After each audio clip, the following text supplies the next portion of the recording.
Subscribe कीजिए हमारे channel नूर रज़ा को और बेल आइकन को प्रेस कीजिए जिससे आपको हमारी न्यू वीडियो की नोटिफिकेशन मिलती रहे। एक बार अबू जहल ने प्रोपेगेंडा फैलाया कि आओ देखते हैं मोहम्मद की बहुत सल्लल्लाहु अलैहि वसल्लम, बहुत सारे लोग कायल हो गए, ये जो कुछ भी दिखाते हैं जमीनों पर दिखाते हैं।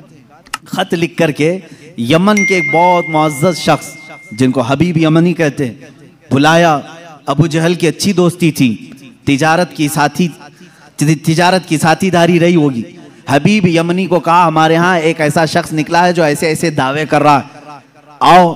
उस हबीब ने कहा मैं तो अपनी आंखों से आकर के देखूंगा, अगर वो जादूगर है तो मैं समझ जाऊंगा कि वो कैसे जादू करता है, मुझे भी थोड़ा इल्म है।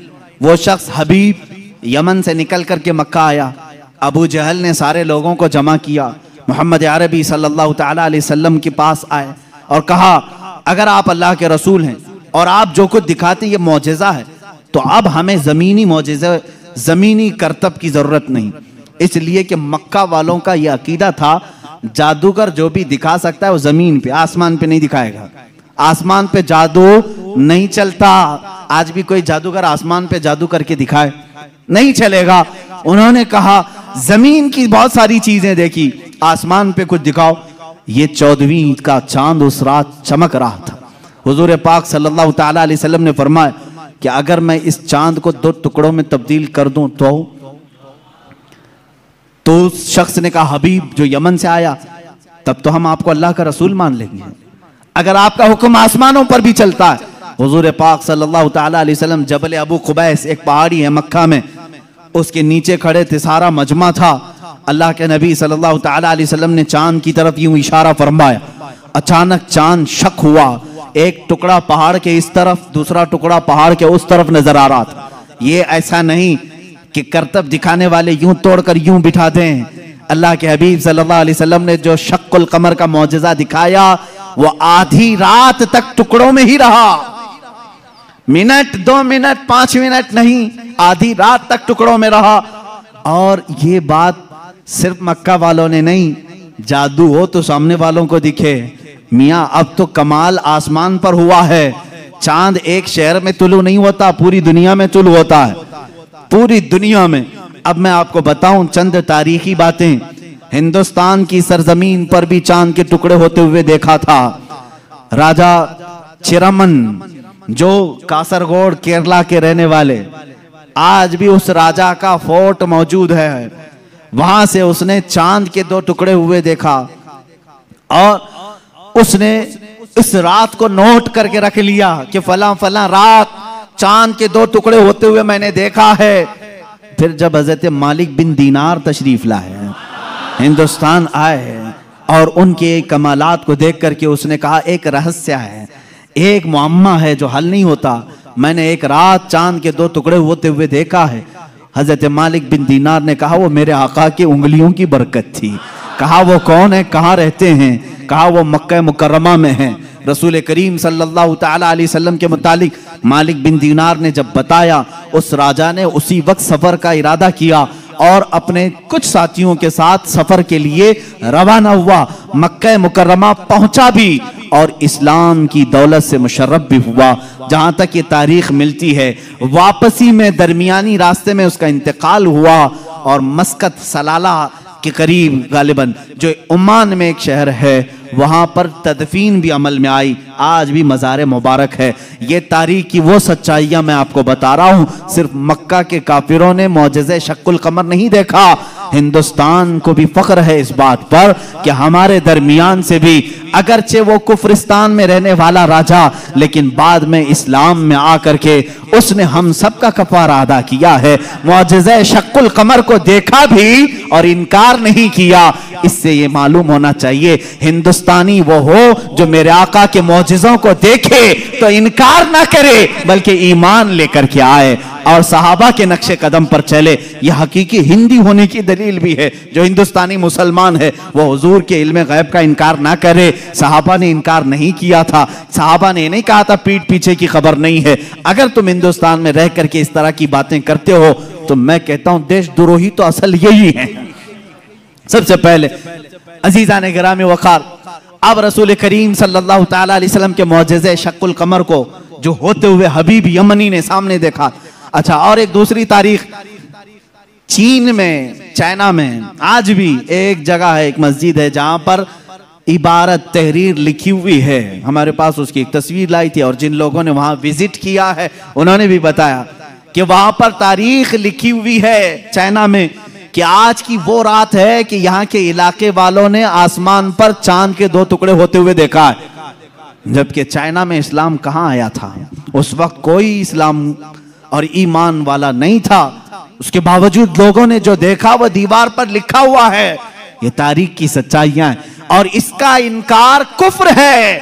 इसलिए कि शक्कुल कमर का मौजज़ा खुद कुरान बयान कर रहा है। इक्तरबति साअतु वंशक्कल कमर, कयामत करीब आ जाएगी तो चांद फट जाएगा। इसकी तफसीर में फरमाया चांद खुद से नहीं, हुजूर पाक की उंगलियों के इशारे से फटा है। ये मौजज़ा।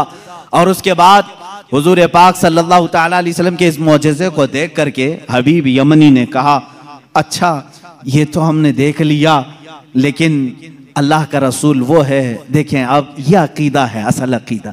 काफिर भी अकीदा ये रखते थे रसूल वो होता है जो गैब की खबरें देता है, गैब की खबरें देता। उसने ये अपनी शिकायत नहीं की, कहा मेरे दिल में एक बात है जो चुभ रही है, क्या आप बता सकते हैं? कौन कहा? हबीब यमनी ने।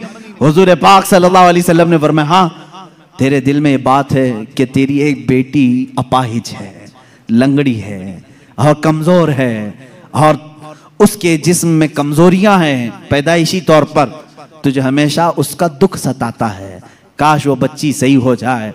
हबीब यमनी ने कहा, बिल्कुल मेरे दिल की बात आपने बताई और कलमा तैयबा पढ़ा। कलमा तैयबा नहीं पढ़ा, कहा कि मैं आपको फिर से मुलाकात करता हूं, फिर से मुलाकात करता हूं। अबू जहल बहुत बहकाने की कोशिश करता रहा। हबीब जो है यमन के सफर पर चला गया, वापस गया, इसी शशोपंज में था कि आखिर कोई शख्स मेरे घर की बात कैसे बता सकता है। मोहम्मद सल्लल्लाहु ताला अलैहि वसल्लम यमन कभी इधर आए नहीं, मेरे घर में माजूर लड़की उन्हें कैसे पता।